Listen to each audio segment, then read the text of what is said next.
Yeah. We're here. Hello. Happy Wednesday when they're viewing this. Yes. Hey, they didn't have to know that. Well, we could have played it off. I had to think about it for a second. We could have played I wanted to say Tuesday so bad. We could play it off like Mythical Morning and be like, hey, we're here early in the morning. That's true. It's the same day. Happy Wednesday. Happy Wednesday. Welcome to Backlog episode 2. Yeah. Our first one actually did pretty all right, so hopefully you guys enjoyed the show. It's definitely more of the podcast style. So yeah, if you just like listening to weirdos talk about random subjects, then this is your place to shine. No, our place to shine. It's your place to come listen. Their ears will shine. Yeah, I mean, if you like nerd ASMR, I'm sure this is your thing. True. Yeah. So welcome if you haven't been here before. This is Inventory Management. I'm Big. MD.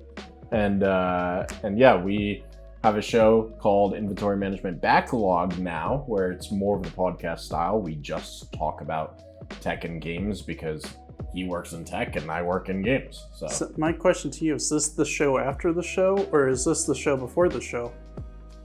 Technically, it would be after the show because we start the season on the Saturday. But that's true. If you don't know of our other show, it's called Inventory Management without the backlog. I guess that looking at the title, that proves my point. It's the show after the show. After we get done unboxing things, we come here, we talk about whatever crazy stuff is going on in the world of game and tech, and then or at least what's interesting. So it's not always crazy. Sometimes it's cool.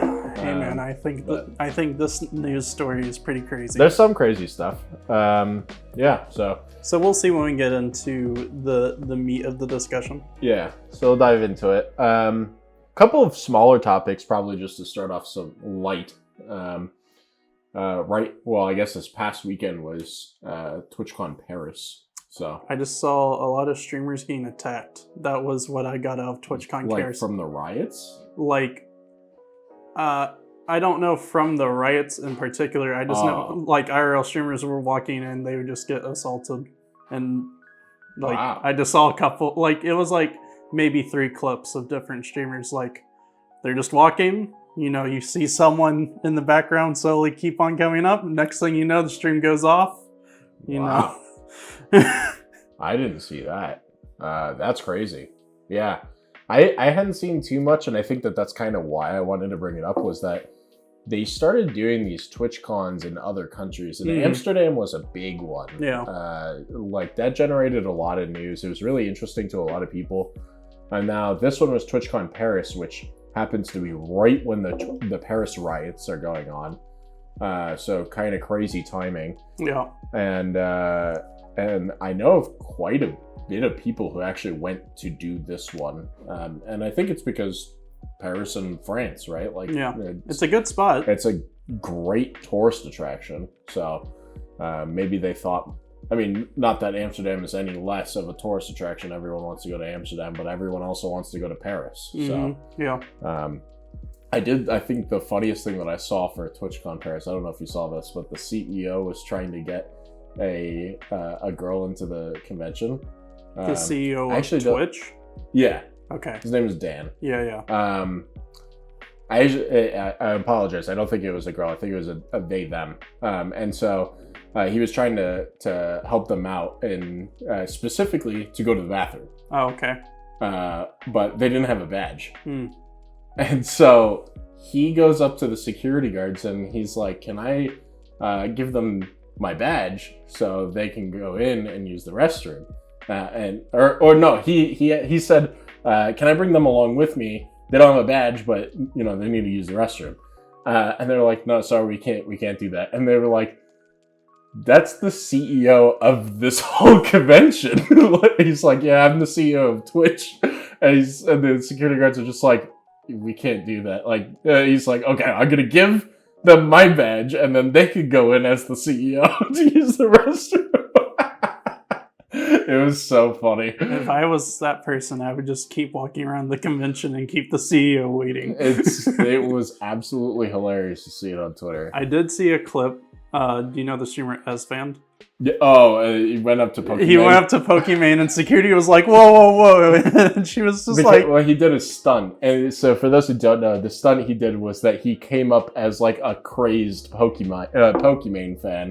And was like, oh my god, I have to take a cell phone photo with you, kind of a thing. And the security guard like jumps on him and he's like, you can't do that. And Pokemon just dying laughing. I just remember seeing all the Twitch L's just flying through the chat. It was so funny.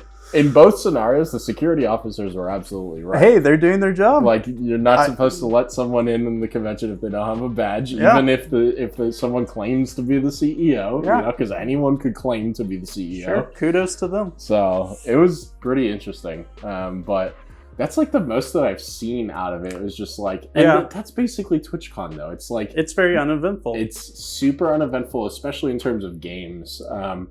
But it's like it's streamer hangout. And it's just like VidCon. And it's like, oh yeah. Nothing happens at them other than accidents. Yeah, it's like live stream fails is basically the whole convention. All my fans got accidentally trampled, or 15 children breaks legs due to trying to get to their favorite, content creator. Yeah. It's like, okay. And it's so strange too. Yeah, it's an interesting thing. Yeah, those cons are weird. Yeah, and we have a couple of other conventions coming up. We have PAX at the end of the year. BlizzCon is going to be pretty interesting with all the Diablo hype, and with what our next topic will be is the acquisition of Blizzard through Microsoft. Speaking of Diablo, Season 1 starting soon. It starts in 9 days. Yep. So, pretty excited. Yep, that'll be cool. Yeah. It looks good. It does. They haven't released too much, but everyone's getting pretty excited and choosing what class they're going to play as. So we'll probably talk about that in game news in the upcoming weeks. Sure. So. Yeah, but yeah, Microsoft. So the big news. Big news this morning. Yeah. So today, Tuesday. What we got say the date. What is it? Is the 11th. The 11th? Yeah. So, I don't know. I haven't looked at the date. Tuesday the 11th. So the whole thing over the last, I don't remember when they announced the acquisition, like 6 months ago? No, it was like a year ago. I don't think it was a year ago, was it? I think it was a year ago that they said we're looking in, or at least that's when the rumors started. I don't know if they officially said anything at that point.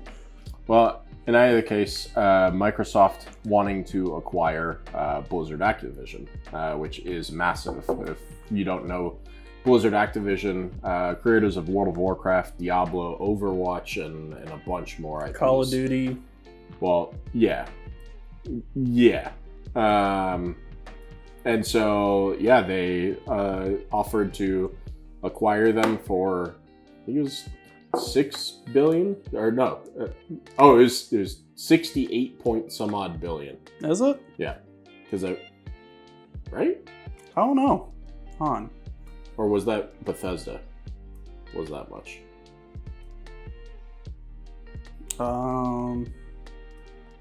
That might have been Bethesda. I don't know. That seems like a more appropriate number. Well, Bethesda was substantially cheaper than this. Right. So right here, 69 billion. Yeah. And that was for Blizzard. Yeah. Officially announced in January of 2022. Oh my god. Okay, so over a year ago. Yeah. Yeah. And so you could talk about the actual news. And Blizzard was 7.5. Just for clarification. Okay, gotcha. Because I haven't actually said what happened. Oh, okay. I'm thinking 5 steps ahead here. I know. So cool news is this morning, after all the court rulings, the judge ruled in favor of Microsoft to go against the FTC. Yeah. Specifically. Yeah. Just so that way we know what we're talking about here. Yeah. Thanks for that. So everything's in favor for Microsoft to go ahead and proceed with their acquisition of buying Activision Blizzard. And the reason that this is big news is because, one, $70 billion is clearly a lot of money. But the second part of it is that a lot of Microsoft's competitors had argued that acquiring Blizzard would potentially monopolize the market because of how large of a company it is and how many major IPs that they own. However, the reality is that's just not the case. There's too many others. Not only is there too many others, but Microsoft is also, in the process of all of these issues, has signed contracts with most of the competitors except for Sony, because Sony refused to sign the contracts, stating that Microsoft wouldn't stop the games from being sold on their platforms. So that gets into my topic I wanted to think, because those contracts are only for 6 years. Sure. So do you think after the 6 years they'll become exclusive? No. I think that some will become exclusive, and those also likely will not cover new IPs generated by Blizzard Activision. Sure. I'm sure it only contains things like Diablo, Call of Duty, etc. Yeah. So no, definitely for sure. I feel like the big Overwatch. big multiplayer experiences, like, why would you limit yourself to like not be on every platform? Because that just shrinks the player base. And not only shrinks the player base, but one, you then do become monopolizing. Like you're saying, no more game sales for other platforms, but then you also run into the problem of you're only limiting sales for yourself. Just because the game sells on PlayStation doesn't mean you don't get any money. Yeah. You still get a good majority of the money. And it's like single player games, it's like, oh well. Right. It's not on PlayStation, but hey, it's Microsoft and they own Windows and it goes straight to PC nowadays with Xbox Game Pass. Yeah. And it's like most of Blizzard's games are, more, I feel like they're more, well, they started on PC, of course, because that's just how old they are.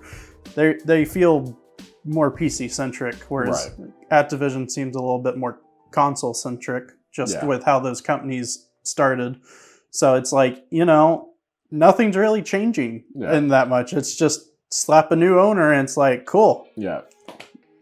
I'm hoping, because, Activision's been in all this hot water for, I don't know what, it seems like 2 years now, or... Hot water being in relationship to the development, to the developers. Well, developers, just senior staff, just the whole workplace environment.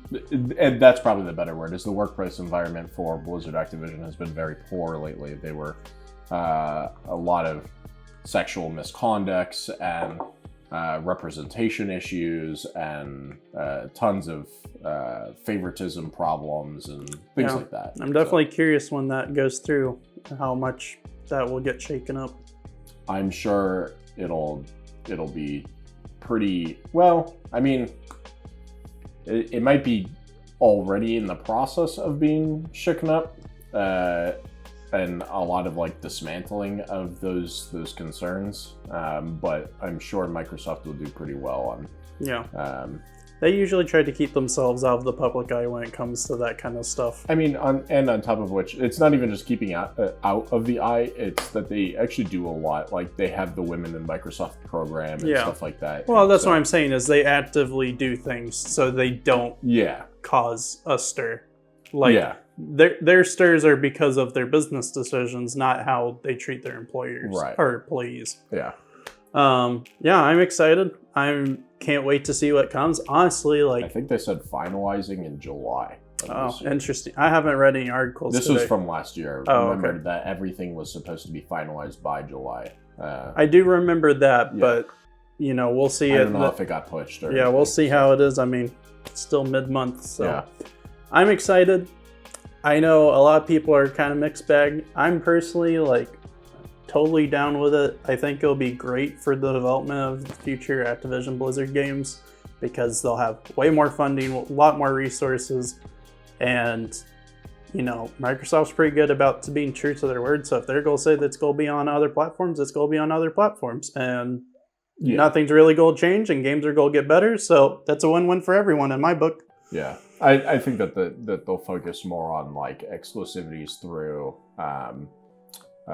like maybe skins or possibly DLCs or something. But it won't be the stopping of the game entirely. Yeah. So I think that players will benefit in the long run from this. So especially since Blizzard has been very, like you said, that they had a lot of internal issues, which causes a lot of game development issues. Overwatch severely struggled.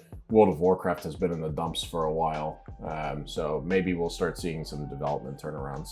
And everyone's pretty excited to hear what's going to happen with Game Pass in regards to Blizzard games. So it was confirmed that Diablo is not. Yeah. But I don't think that means forever. I think that probably means I feel like maybe in a year. I was about to say, I feel like maybe at the start of the new year, that could change. And that could be it. It might not even be the start of the new year. It might be right around the holiday season to encourage Xbox sales. Oh, that'd be great. So I can't wait for all the new cool custom Xboxes that will come. Oh yeah, all the Diablo themed Xboxes, World of Warcraft themed Horde and Alliance Xboxes and stuff. That's like literally World of my Warcraft childhood. being on Xbox. So they talked about, or there was a lot of theory on that a long time ago, because even though World of Warcraft has tons of buttons in it, theoretically it's possible you could do it. Also, Blizzard has some games in development that they've already hinted at, like Arclight, their new mobile game. And so seeing Arclight come to Xbox as a potential title, because that's supposed to fight against like Clash of Clans. So it could be interesting to see that, because the ID at Xbox program is really good. So considering it's going to be a smaller Blizzard game, even though it's meant to fight mobile titles, maybe porting it over to the console could be Doesn't cool. Activision own King, the mobile game company? I don't know. I want to say there's some sub-branch that owns, let me see. I don't think that they would. I feel like the acquisition would have to be higher if they own King, because maybe they do though. They might.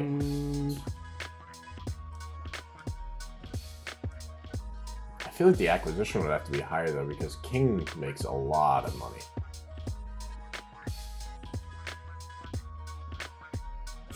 Yep, acquired by Activision Blizzard in February 2016. So that means Microsoft now owns Candy Crush. Yeah. Let's go. So Moms are going to win in this. They get Candy Crush on level 5,000 through Xbox Game Pass Ultimate. That would actually be really neat too, to start seeing things like Candy Crush and other idle games coming to, not necessarily idle, but Casual, thank you. Casual games, match 3s and stuff like that coming to Game Pass, because it's good for toddlers. Yeah, or I mean, or having, a Game Pass on mobile. I mean, they already kind of have that with their streaming, but Right. actually just... Well, you'll see it on Steam Deck too, because they're talking about the potential of putting Game Pass on Steam OS. Yeah, There was a talk of that a while ago, that they were open to that idea. Yeah. So Gabe specifically said he's open to that idea. So. I mean, Xbox has been trying to do stuff with Valve for a while now. Right. So if maybe. Game Pass, and now we're seeing like, if Game Pass fully integrates to Steam, that would be cool. Think about it: Xbox Game Pass going to Steam, and then you have the integration of things like Diablo now on Steam, because of. Can we get rid of? Can we enhance BattleNet or just get rid of it? Why? BattleNet's really good. I don't know. I think it's one of the better launchers. If you compare it to anything other than Steam, it's probably the number 2 launcher. What other launcher is as good as BattleNet? Well, I guess that's a question. What do you consider a good launcher? Just how Steam. it... Well, Except for Steam's UI is terrible. Well, that's what I'm saying. What makes a good launcher? Is it the UI, or is it functionality, responsiveness? Functionality, responsiveness. I mean, I have no problems with Epic Games launchers. Epic Games is a good one, but I would consider the UI flow for Epic Games is horrible. Oh, I agree. I don't like the UI, but I'm saying a lot of them don't have great UI, but some are way more functional. No, the flow. Navigating throughout Epic Games Launcher is terrible. Yes, okay. Where Steam is actually really good. That's fair. But I mean, Steam is just based on UI is really bad. Because it's just based on an old Windows XP browser. I was gonna say, have you ever seen the like memes of how many drop-down arrows there are in Steam? Yeah. Like, there's no universal anything. Back when I was very TikTok addicted, so about like a year ago. I would consider less. Well, I'm saying a year ago is when I saw this that I'm about to bring up. I went through a rabbit hole of UX designers. Yeah. And their constant example was Steam. Yeah. It's one of Everyone was like, I'm teaching my students about how to do better UI, and then they just pull up their Steam page, like their actual Steam account. That's right. And they're like, shift, hamburger bar, search. And there's like 30 different hamburger bars. There's like 12 different searches. It's so bad. I actually don't even understand how it could be that bad. But well, a lot of old fuddy-duddy stuff tends to just... They just keep making features, and they don't have a guide on where the artist should be referencing. Yeah. Like a reference guide. Yeah. So that's why third-party Steam skins and third-party art and like art installers like Steam Grid to like put your own custom art is very huge. Yeah. Yeah, I don't know. I'm excited to see what PC gaming will be like in the next 2 years, because I feel like with this merger it will it'll stir things up. Yeah, we're gonna see a lot of good changes. So let's see. Well, so if you're watching this on Wednesday, so it's today and tomorrow, it happens to be Prime Day. It's true. Not a whole lot of tech news in regards to Prime Day, but it is relevant in the tech space because you're at Amazon. Yep. And as far as I understand it, this is one of the blackout days. It's been so from what I understand, and I still don't know fully because I'm not a software dev that works on Amazon.com. But yeah, as far as I'm aware, there's a couple of days beforehand, and then of course during that. Yeah, you just don't touch stuff. You just let it go. Yeah. And if something goes, like, pretty much everyone sits in a war room, basically just sits in a conference room and just monitors everything. And stuff goes wrong, you're all hands right there. Just everyone piles together. Oh, we need to do that. We need to do this. All that. Like, I saw some chart today that was I don't know, someone sent a link that let us look at metrics of sales. Oh. That seems very dangerous to have just available. Well, it was... I don't know how it worked because the graphs were so bizarre I couldn't really read them. Okay. Like, I haven't seen graphs like that. It wasn't easy for just a pleb to read. Clearly, there was way more information than I could physically comprehend in my puny brain. But no, I mean, it's cool because everyone's just kind of chill. I mean, there's a lot of people I had to help today, but I think that was just because they had nothing else to do. They're like, oh, might as well go to IT and get my computer fixed since I can't do anything else. Yeah. But no, like, I mean, I browsed a little bit when I was at work, but there wasn't really anything that, like, there's not, like, usually there's, like, a couple of, like, big shot items that are like, oh, that's really cool if I had the money, but nothing stands out this year to me. Yeah, I haven't been, like, actively looking. I'm basically just looking at, like, what's on my wish list and saying, oh, it's actually on sale. Maybe I'll get it. So. Oh, I did see, and I'm sorry, work, to put you on blast, but you do some underhanded tricks. I saw on Reddit today on mildly infuriating. This guy took a screenshot yesterday of an item in his wish list. Was it the Amazon Basics stool? Yes. Yeah, I saw that too. Yes, so he had an Amazon Basics stool in his cart, or in his wish list. He took a screenshot of it Yesterday. yesterday. It was 37% off.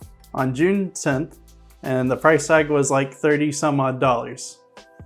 Today, it was on sale for 30 of some dollars. It was 30% off, the same stool, and it said originally 119. Yeah. It's the same price, nothing changed. They just slapped a sticker on and said, oh, it's actually on sale, even though it wasn't. Yeah. So I actually think I've heard somewhere through the not through the rumor mill, but just in the past, that they're being sued over stuff like that. But you know, it's illegal in most countries except for the United States. So, oh, yeah. Okay, good old capitalism. Yeah. So I can't speak for that. That's Amazon.com. I work for corporate.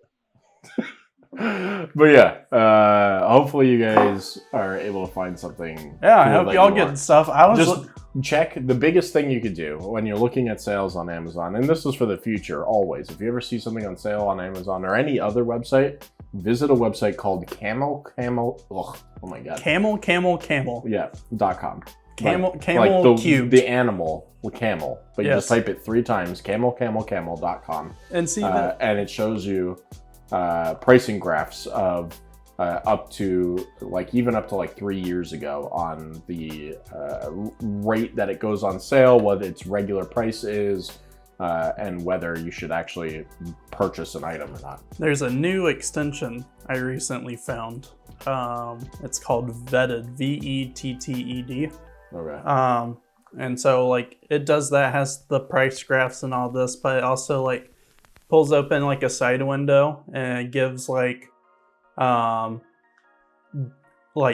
off Amazon reviews, through different articles or different people's on Reddit. You know, it gives all this other useful info, and then it's I don't, everything this study says based on AI and all this other stuff. So I don't know. I can't speak for where it's pulling all this information from. Yeah. But so far, it's been pretty useful. They'll tell you if this brand's been known to be reputable or if they're safe buy and all this other stuff. So if you takes reviews into account. Basically. Yeah, if you like being an informative shopper on Amazon, because sometimes buying on Amazon's pretty wild and you don't know oh, this looks like a good deal, but I don't know, because it's gotten a lot more, Yeah, you never know what you're buying. It's gotten a lot more open than it used to be, to where it's not just only name brand stuff. So yeah, if you like to be informed, I've been using it for 2 weeks now. Yeah. And I like it, so maybe give it a try. I'm not trying to... Not an ad. Not an ad. If they wanna sponsor me, I'm cool, because I found them through a sponsor. So Vetted, if you want to reach out to us, doubt you'll ever see this video, but if you want to, or if Honey... I was going to say, that's literally what I was just about to bring up, is that there's the competitor that does... I don't think that they do the review portion, but it's the competitor to Camel. It's called Honey. Most of you, if you're watching or listening to the show, you've probably heard this. Joinhoney.com. They're very good too. Recently, I've had a couple issues, which is why I've been reverting to Camel recently. But did you know the history of Camel? Mm-hmm. I can't remember their original name, but it was something Amazon blah blah blah. And it basically, it's still the same premise. It was, you put a link in there, you see information, you got all the stuff you needed about whatever product you're trying to buy off of Amazon. But it became so popular, it overtook Amazon.com in search results. That's funny. So Amazon sued them, and so they became Camel, because they're like, all right, if we can't have Amazon the name, we'll just make it ridiculous, so people will always know it's us. Yeah. So I always find the history of that website funny. Yeah. It's pretty clever. They had such a good business model, it worked.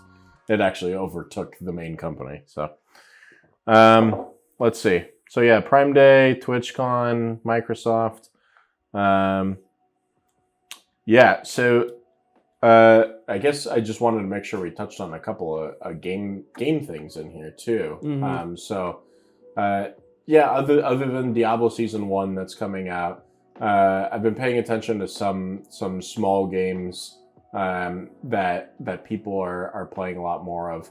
It's so funny in Discord we were just talking about, and see the worst part is that the name was being quoted incorrectly. It kept getting referenced as Duck Duck Goose in Discord, but it's not called Duck Duck Goose. Mm-hmm. It's called Goose Goose Duck. Yeah. And so there's this new game called Goose Goose Duck, and it's a direct competitor to Among Us. It's been out for a bit though. Okay, so it's new in the sense of it's actually gaining traction. Yeah, no, it's been on the back burner for a while. But it's a direct competitor to Among Us, which hasn't really had a direct competitor. There's, side, like, some would argue that Fall Guys is kind of a competitor in the sense of that it's a competitive game you're playing against each other. Sure. Right? But yeah, it hasn't had a direct competitor. And so I guess this Goose Goose Duck is pretty popular now. But the one that I saw in particular that's been popping up recently is super, super, super interesting. It's called The Isle. It is a survival game. Yeah. Tell me about it, because I absolutely know nothing. Imagine an RPG survival game. And an RPG, you would imagine that you're picking like a warrior, or a priest, or a wizard. Sure. In this one, you're choosing a type of dinosaur. Okay. So you can be... So I'm the dinosaur. You are a dinosaur. Okay. So you can be a raptor. Okay. You could be a crocodile. You could be... Can I be the Velocipaster? No. I want to be... I think there's a Stegosaurus. I want to be a raptor priest. It's super, super interesting. Okay, and they but get like... really detailed. Okay, I was about to say, do they have flesh out stats and buffs? The stats, okay. It's not, there's no buffs, but like the abilities that you have, abilities being like, you know, like bite or run. But like each one is unique. Class is super unique, gets super detailed. There's like a stats screen for everything. Okay. Your goal is to become the maximum sized character. Okay. So, because you, like you grow. Yeah, you just like to make it to adulthood, basically. Right. Okay. Like maximum matured creature. Okay. And it's really cool. So like crocodiles have all the control over water. Mm-hmm. So when they swim, and they got all the animations of all these dinosaurs, like perfect. So crocodiles, like what's the graphics like? The graphics are great. It's a really good looking game. So it's not like any like low res pixel shit? Not at all. It's really good. Okay. And so crocodiles can obviously go underwater and stuff, and anything can go underwater, but like it does its best floating at the top of water, like crocodiles do. Yeah. Or can, go under to go stealth kind of a thing. And it can swim really fast by like wiggling its body through the water kind of a thing. And like when it attacks, it can barrel roll in the water and everything. Interesting. It's so good. And like raptors do really well in packs. Mm-hmm. So the goal is like try to make friends with other raptor people, because you can attack your own species. So it's multiplayer. It's free for all. The whole thing is free for all. It's like Battle Royale, but it's survival. Okay, so it's not Battle Royale, but I'm saying it's online. It's not free for all online game. Okay. Interesting. So you're just competing against other dinosaurs in an open world. So your goal is to get as large as possible. So how do you grow? As you eat, and it's survival. So you have to drink, you have to eat, so you have to go down to the water and drink, but you don't know if there's crocs down there and stuff. So like you could go down to the water and drink as like a little raptor, and a croc can just jump out of the water and snatch you. Survival game. When do I punch the trees? As a raptor, I don't know what kind of resource farming there is. I think it's mostly just the food and water and stuff like that. Okay. But like trying to find the gimmick. To eat food, you're eating other players. Yeah. So you have to go hunt other players. I mean, it's just like if it was like, it's just like the vampire game that came out like a year ago, because it was multiplayer and you had to like hunt down other people and feed off of them. I'm talking about the one that I played, Because that one was optional PvP. This one is not optional. I you don't want rem- to survive, you have to eat other Well, I players. understand. I'm just saying, like, I'm trying to relate it to something that Yeah. I don't remember what it was called. There's like been too many vampire games recently. I just don't know if you're talking about Vampire Survivors or if you're talking about V Rising or what. But No, it was like it was almost like FPS vampire. I don't know. oh, yeah, I know what you're talking about. Not Redfall, but Blood Hunt or something. yeah, something like that. I remember. Yeah. That one was much more like Battle Royale. Oh yeah. No, for sure. I'm just, you said eating other players, and that just like triggered a thought. But this one's super Okay. cool. I don't know if there's a cost. I have no idea. Well, I'm curious now because this sounds something up my alley. It's like a game where it's like, All right. I mean, you can save your character, but I'm guessing. Okay, so like, it's Steam. well, so I was gonna say, do you like when you fully You can grow? save your character, but most of the time you'll probably just do a one-play session kind of a thing. It depends on how long you're playing. Oh wait, this is already on my wish list. That's even funnier. Oh yeah, it came out in 2015. Yeah. Okay. So it's like gaining all of this traction out of nowhere. Oh, because it's still an early access game. Oh, is it? Okay. Mhm. It is normally $20, but is on sale for $14. There you go. Consider looking at it. At least watch a trailer or something because it looks unbelievably funny. Just from the like stress of playing this game. And then like once you get to maturity, you have to be like an 80% grown, but you can find the opposite sex on the server and then mate and have babies. I'm sorry, I didn't sign up to mate with other players. But like you have to like protect the nest of eggs because other players will be able to just feast on the eggs. That makes sense. It's like really cool the detail that they went into this game. So, wow, that's a lot of. I'm looking at the Steam charts right now. It has to have had a massive spike. 1,000% up spike. Yeah. I'm surprised that's it. Well, right now there's only around 7,000 players as of right now. Yeah. It doesn't tell me it's all time. Or wait, That's okay. all time is around 12. 12,000? Mm-hmm. Oh, okay. So, I mean, for a niche game that's in early access, Early access game that's been in early access for 8 years. Yeah. That's quite a long time. Yeah. Normally games are not living anymore at that point. But yeah, looking at these charts, like it's been roughly stable. There's always been around 4,000 to 5,000 players for a long time. Yeah. Yeah, since like 2018, there's been about 4,000 players consistently. So Pretty cool. Now that it's gaining the view of some streamers, hey, it should it's cool. spike. Yeah. Yeah, I hope for the best for that because that sounds pretty cool. Yeah. Definitely go watch a trailer. We'll put a link in the description for it. So That works. Let's see. Yeah. So I guess you wanted to bring up the 4060. Well, yeah. So I mean, I don't know. That released like a couple weeks ago. Yeah. Not exactly the most relevant topic. Yeah, not but the most everyone's relevant. Always talking about hardware and software. So. Sure. So my thing is I have a gripe. One, just because Nvidia's been screwing up every launch for this new generation so far because everything's either overpriced or underpowered. It's one or the other. At the top of the chain, you got your 4080, your 4090. They're way overpriced for what they are. Like, man, like the top tier used to be under $1,000 and now top tier is $1,500. Yeah. Like, crazy. And like, I understand inflation and stuff, but like having like my computer was almost $3,000 when I built it. If half of it was just to one component, that's nuts. Yeah. Like, and of course mine isn't top spec back when I built it, but I mean, I could have and still not spent $1,500 on one piece. Yeah.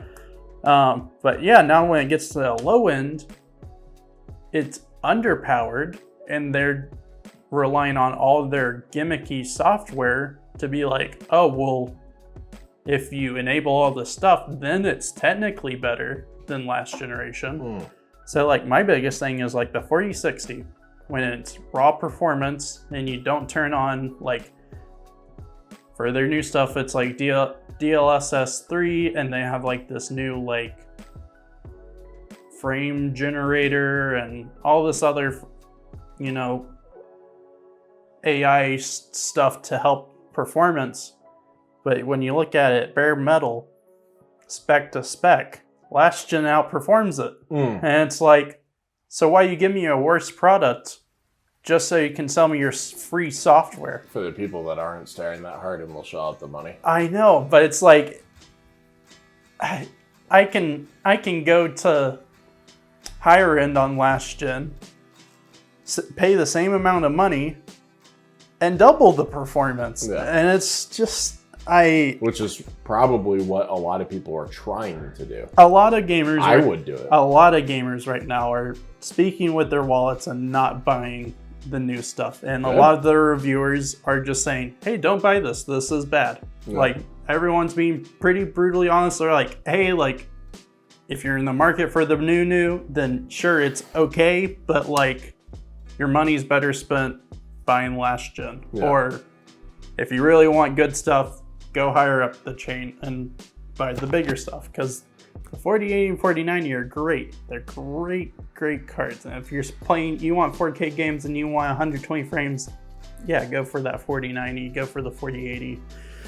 But like, yeah, it's just so frustrating as a hardware nerd seeing blatant ripoffs, because yeah, you know, the software can help and you can get better performance than what you had, but it's like, I should be able to do that without the gimmicks. And it's like, the gimmicks do work, but you know, it kind of makes the game look worse, or you know, you can still see the fakeness of it. And I just want it to work out of the box. I don't want to have to do all this extra stuff to get just a little bit more frames. Yeah. Like, it's ridiculous. Like, to me, no amount of good software will redeem bad hardware. Like, if my keyboard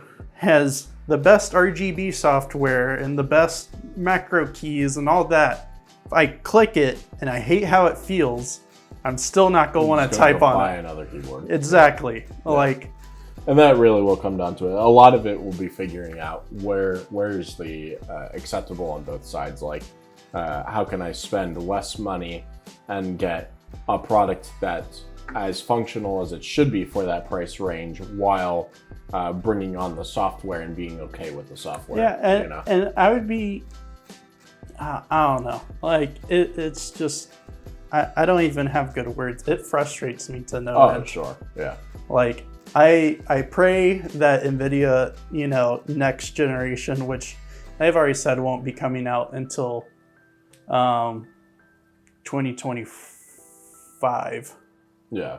I hope that they take the year of 2024 to really plan and be kind to the gamers, because they really haven't been. They've been really anti-consumer recently, because all their money's been going into like all their AI stuff, whether it's for servers or self-driving cars or anything else. They're like, honestly, for me, when it comes to tech hardware space, is NVIDIA, the parent company, they can keep doing what they're doing. Like, very successful. They're doing good stuff. GeForce with their graphics cards needs to split off. Yeah. Like, GeForce needs to become their own company. So that way profit margins don't look bad, because you're comparing it to commercial stuff and business, when you're competing for a small space of consumer grade. Yeah.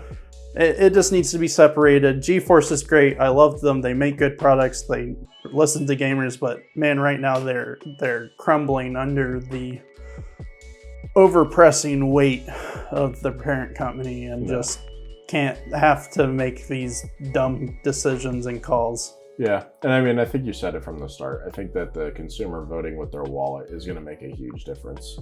So we'll probably start seeing some pretty large changes in the computer hardware space, because it's been pretty bad for a little while. So, but if you need help with a build, I got you. Yeah, I love making build lists. I literally was recreating my brother's build list today at work. Nice. Because I was looking and seeing if any of the parts were on sale for Prime Day. Yeah. Back to that topic. It's a good time to shop for it. So sadly, there's no deals. Unfortunate. Like, if you want a graphics card and you want 2% off, go for it. It's a good time to look, because generally there would be a sale, but yeah. Oh well. Yeah. Cool. So I think that's going to do it for today. Sounds good. But we talk about a good amount of topics. We did. If you enjoyed the show, oh wait, there is one more part we have to do. We just got to remind you guys that on the main show, Inventory Management, on Saturdays, we have a new game that we play called Name the Character. Oh, that's true. We do. Go check out the Name the Character. It's going to be in the description of this show. Or you can see it in the last episode of Inventory Management from Saturday, episode 2. So we're on Name the Character, episode 2 right now. Go participate in that. You can win stuff from our regular show at the end of the season. So let's see.